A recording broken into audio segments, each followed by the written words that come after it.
सच्चिदानंद रूपाय विश्व उत्पत्ति आदि हेतवे तापत्रय विनाशाय श्री कृष्णाय वयम नमः। सभी भक्तों को राधे राधे। श्रीमद् भागवत महापुराण कथा 10वें स्कंद 52वां अध्याय। श्री बलराम जी का विवाह तथा श्री कृष्ण के पास रुक्मिणी जी का संदेशा लेकर ब्राह्मण का आना। श्री सुखदेव जी कहते हैं, प्यारे परीक्षित, भगवान श्री कृष्ण ने इस प्रकार इक्ष्वाकु नंदन राजा मुचुकुंद पर अनुग्रह किया। अब उन्होंने भगवान की परिक्रमा की, उन्हें नमस्कार किया और गुफा से बाहर निकले। उन्होंने बाहर आकर देखा कि सब के सब मनुष्य, पशु, लता और वृक्ष वनस्पति पहले की अपेक्षा बहुत छोटे छोटे आकार के हो गए। इससे यह जानकर कि कलयुग आ गया है, वे उत्तर दिशा की ओर चल दिए। महाराज मुचुकुंद तपस्या, श्रद्धा, धैर्य तथा अनासक्ति से युक्त एवं संदेह से मुक्त थे। वे अपना चित्त भगवान श्री कृष्ण में लगाकर गंधमादन पर्वत पर जा पहुँचे। भगवान नर नारायण के नित्य निवास स्थान बद्रिका आश्रम में जाकर बड़े शांत भाव से सर्दी गर्मी आदि द्विंद सहते हुए वे तपस्या के द्वारा भगवान की आराधना करने लगे। इधर भगवान श्री कृष्ण मथुरापुरी में लौट आए। अब तक काल यवन की सेना उसे घेर रखा था। अब उन्होंने मलेच्छों की सेना का संहार किया और उसका सारा धन छीनकर द्वारका को ले चले। जिस समय भगवान श्री कृष्ण के आज्ञा अनुसार मनुष्य और बैलों पर वह धन ले जाने लगा, उसी समय मगध राज जरासंध फिर 18वीं बार 23 अक्षौणी सेना लेकर आ धमका। परीक्षित, शत्रु सेना का प्रबल वेग देखकर भगवान श्री कृष्ण और बलराम मनुष्यों के सी लीला करते हुए उनके सामने बड़ी फुर्ती से भाग निकले। उनके मन में तनिक भी भय न था, फिर भी मानो अत्यंत भयभीत हो गए हो। इस प्रकार नाटक करते हुए वे सब का सब धन वहीं छोड़कर अनेक योजन तक वे अपने कमल दल के समान सुकोमल चरणों से पैदल भागते चले गए।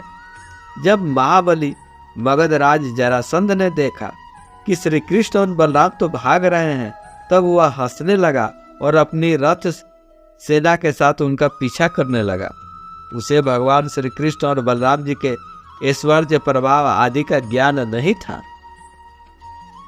बहुत दूर तक दौड़ने के कारण दोनों भाई कुछ थक से गए। अब ये बहुत ऊंचे पर्वतन पर्वत पर चढ़ गए। उस पर्वत का पर्वतन नाम इसलिए पड़ा था कि वहाँ सदा ही मेघ वर्षा किया करते थे। परीक्षित, जब जरासंध ने देखा कि वे दोनों पहाड़ में छिप गए और बहुत ढूंढने पर भी पता न चला, तब उसने ईंधन से भरे हुए पर्वतन पर्वत के चारों ओर आग लगवाकर उसे जला दिया। जब भगवान ने देखा कि पर्वत के छोरे जलने लगे, तब दोनों भाई जरासंध की सेना के घेरे को लांघते हुए बड़े वेग से उसे 11 योजन 44 कोस ऊंचे पर्वत से एकदम नीचे धरती पर कूद आए। राजन, उन्हें जरासंध ने अथवा उसके किसी सैनिक ने देखा नहीं। वे दोनों भाई वहां से चलकर फिर अपनी समुद्र से घिरी हुई द्वारकापुरी में चले आए। जरासंध ने झूठ मूठ ऐसा मान लिया कि श्री कृष्ण और बलराम तो जल गए हैं और वह अपनी बहुत बड़ी सेना लेकर मगध की ओर लौट पड़ा। यह बात मैं तुमसे पहले 9वें स्कंद में कह चुका हूँ कि अनार्थ देश के राजा श्रीमान रेवत जी ने अपनी रेवती नामक की कन्या का ब्रह्मा जी के प्रेरणा से बलराम जी के साथ ब्याह दी। परीक्षित, भगवान श्री कृष्ण भी स्वयंवर में आए हुए शिशुपाल और उसके पक्षपाती शल्वादी नरपतियों को बलपूर्वक हराकर उसके देखते जैसे गरुण सुधा का हरण कर लिया था, वैसे ही विदर्भ देश की राजकुमारी रुक्मिणी को हर ले आए और उनसे विवाह कर लिया। रुक्मिणी जी राजा भीष्म की कन्या और स्वयं भगवती लक्ष्मी का अवतार थी। राजा परीक्षित ने पूछा, भगवान, हमने सुना है कि भगवान श्री कृष्ण ने भीष्मक नंदनी परम सुंदरी रुक्मिणी देवी को बलपूर्वक हरण करके राक्षस विधि से उनके साथ विवाह किया था। महाराज, अब मैं यह सुनना चाहता हूँ कि परम तेजस्वी भगवान श्री कृष्ण ने जरासंध सालव आदि नरपतियों को जीतकर किस प्रकार रुक्मिणी का हरण किया। ब्रह्म से भगवान श्री कृष्ण की लीलाओं के संबंध में क्या कहना है?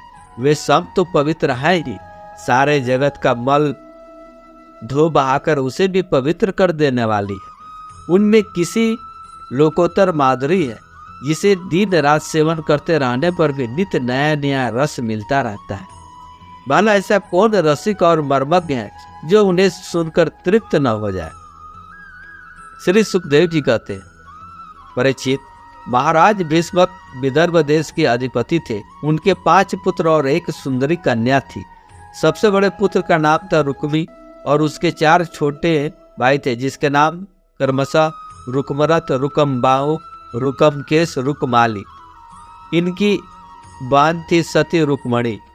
जब उसने भगवान श्री कृष्ण के सौंदर्य, पराक्रम, गुण और वैभव की प्रशंसा सुनी जो उसके महल में आने वाले अतिथि प्राय गाया करते थे, तब उसने यही निश्चय किया कि भगवान श्री कृष्ण ही मेरे अनुरूप पति है।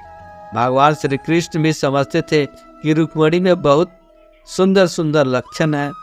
वह परम बुद्धिमती है, उदारता, सौंदर्य, शील, स्वभाव और गुणों में भी अद्वितीय है, इसलिए रुक्मिणी भी मेरे अनुरूप पत्नी है। अतः भगवान ने रुक्मिणी जी से विवाह करने का निश्चय किया। रुक्मिणी के भाई बंधु चाहते थे कि हमारी बहन का विवाह श्री कृष्ण से ही हो, परंतु रुक्मी श्री कृष्ण से बड़ा द्वेष रखता था। उसने उन्हें विवाह करने से रोक दिया और शिशुपाल को ही अपनी बहन के योग्य वर समझा। जब परम सुंदरी रुक्मिणी को यह मालूम हुआ कि मेरा बड़ा भाई रुक्मी शिशुपाल के साथ मेरा विवाह करना चाहता है, तब वह बहुत उदास हो गई। उन्होंने बहुत कुछ सोच विचार कर एक विश्वास पात्र ब्राह्मण को तुरंत श्री कृष्ण के पास भेजा। जो ब्राह्मण देवता द्वारकापुरी में पहुंचे, तब द्वारपाल उन्हें राजमहल से भीतर ले गए। वहां जाकर ब्राह्मण देवता ने देखा कि आदि पुरुष भगवान श्री कृष्ण सोने के सिंहासन पर विराजमान है। ब्राह्मणों के परम भक्त भगवान श्री कृष्ण उन ब्राह्मण देवता को देखते ही अपने आसन से नीचे उतर गए और उन्हें अपने आसन पर बिठाकर वैसे ही पूजा की जैसे देवता लोग उनकी भगवान की किया करते हैं। आदर सत्कार, कुशल प्रश्न। तदंतर ब्राह्मण देवता खा पी चुके, आराम विश्राम कर चुके, तब संतों के परम आश्रय भगवान श्री कृष्ण उनके पास गए और अपने कोमल हाथों से उनके पैर सहलाते हुए बड़े शांत भाव से पूछने लगे,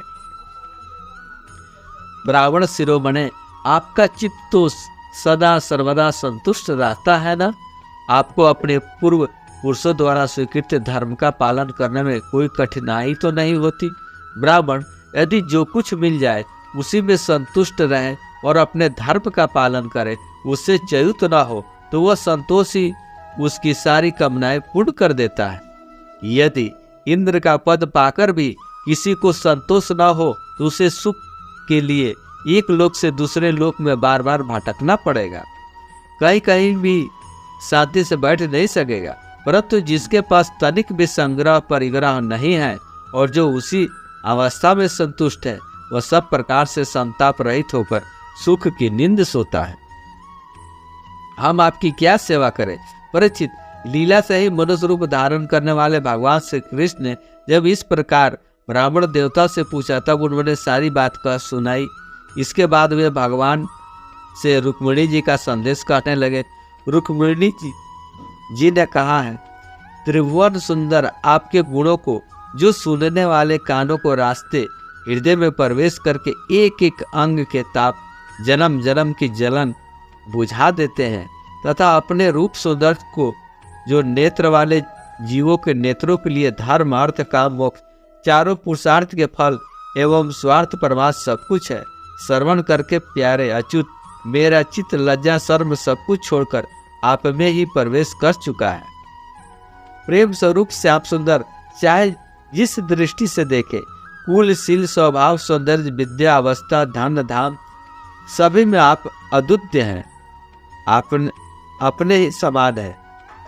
मनुष्य लोक में जितने भी प्राणी हैं, सबका मन आपको देखकर शांति का अनुभव करता है, आनंदित होता है। अब पुरुष भूषण आप ही बतलाए, ऐसी कौन सी कुलवती, महागुणवती और धौर्यवती कन्या होगी जो विवाह के योग समय आने पर आपको ही आपको ही पति के रूप में वर्ण न करेगी। इसलिए हे प्रीतम, मैंने आपको पति रूप से वर्ण किया है। मैं आपको आत्मसमर्पण कर चुकी हूँ। आप अंतर्यामी हैं। मेरे हृदय की बात आपसे छिपी नहीं है। आप यहाँ पधार कर मुझे अपनी पत्नी के रूप में स्वीकार कीजिए। हे कमल नयन, प्राण वल्लभ, मैं आप सरीखे वरों की समर्पित हो चुकी हूँ, आपकी हूँ। अब जैसे सिंह का बाघ सियार छू जाए, वैसे कहीं शिशुपाल निकट से आकर मेरा स्पर्श न कर जाए। मैंने यदि जन्म जन्म में कुआं बावली आदि खुदवाना, इष्ट यज्ञादि करना, दान नियम व्रत तथा देवता ब्राह्मण और गुरु की पूजा के द्वारा भगवान परमेश्वर की आराधना की हो, तो वे मुझ पर प्रसन्न हो तो भगवान श्री कृष्ण आकर मेरा पाणी ग्रहण करे। शिशुपाल अथवा दूसरा कोई भी पुरुष मेरा स्पर्श न कर सके। पर वो आप अजित है। जिस दिन मेरा विवाह होने वाला हो, उसके एक दिन पहले आप हमारी राजधानी में गुप्त रूप से आइए और बड़े बड़े सेनापतियों के साथ शिशुपाल तथा जरासंध की सेनाओं को मत डालिए, तहस नहस कर दीजिए और बलपूर्वक राक्षस विधि के वीरता का मूल्य देकर मेरा पाणी ग्रहण कीजिए। यदि आप सोचते हो कि तुम तो अंतपुर में भीतर के जनाने महल में पहरे के अंदर रहती हो, तुम्हारे भाई बंधुओं को मेरे बिना मैं तुम्हें कैसे ले जा सकता हूँ, तो इसका उपाय आपको बताए देती हूँ। हमारे कुल का ऐसा नियम है कि विवाह के एक दिन पहले कुल देवी का दर्शन करने के लिए एक बहुत बड़ी यात्रा होती है, जुलूस निकलता है, जिसमें विवाह की जाने वाली कन्या को, दुल्हन को नगर के बाहर गिरजा देवी के मंदिर में जाना पड़ता है। हे कमल नयन, उमापति भगवान शंकर के समान बड़े बड़े महापुरुष भी आत्मशुद्धि के लिए आपके चरण कमलों के धूल से स्नान करना चाहते हैं।